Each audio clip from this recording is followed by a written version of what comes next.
today. Take this music and use it. Let it take you away and be hopeful, hopeful, and he'll make a way. I know it ain't easy, but that's okay, 'cause we hope.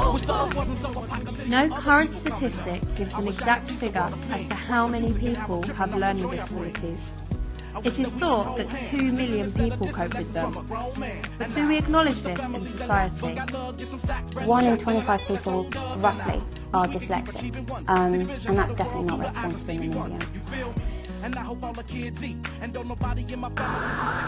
What's that? You don't know what it is. Basically, no, I don't know, I really honestly don't know. Basically socially excluded from society. I don't know the answer. No, as a teacher I should, I guess. No. Has trouble trying to learn, can't read or write. It's gone out of my head. When you have trouble reading, I can't remember the name. Yeah. Dyslexia. Okay. Dyslexia, which is when you have difficulty learning how to read and write, and oh yeah, and you don't have a lot of coordination. Hannah Twebty, an English teacher working at a high school in West London, shares her experiences with dyslexia and how she has overcome it.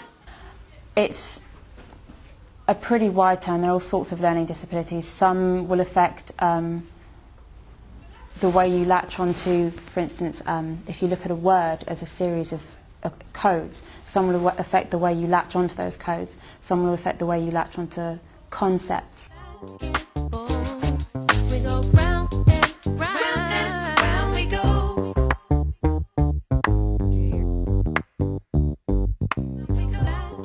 We came to London to speak to Leslie Primo, a dyslexic working at the National Gallery. A different way of seeing things. It's more to do with the way your brain makes a connection with things. It's seen as getting letters the wrong way round.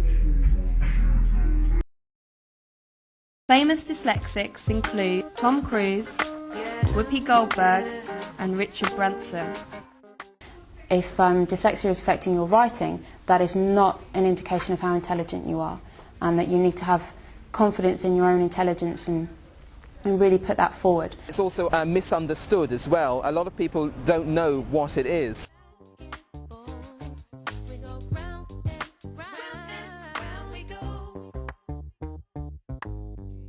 I think that it plays a profound part of art. I think a lot of dyslexics, like myself, work from a visual point of view, and their visual awareness is much more acute than persons who don't have dyslexia. I suppose it affected me in the sense that I always felt as if I was stupid, really. I did definitely have a feeling growing up that I was really quite dim, and I think I had the feeling that everybody had jigsaw puzzles, for instance, and I was perhaps one of the only ones that didn't have all of the pieces, but didn't quite know that I didn't have all the pieces, so it's like, what's going on?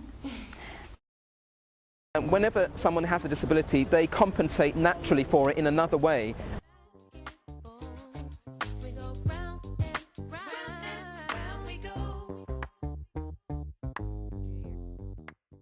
It's affected me in positive ways as well, because I've figured out strategies on how to cope with it. I'm a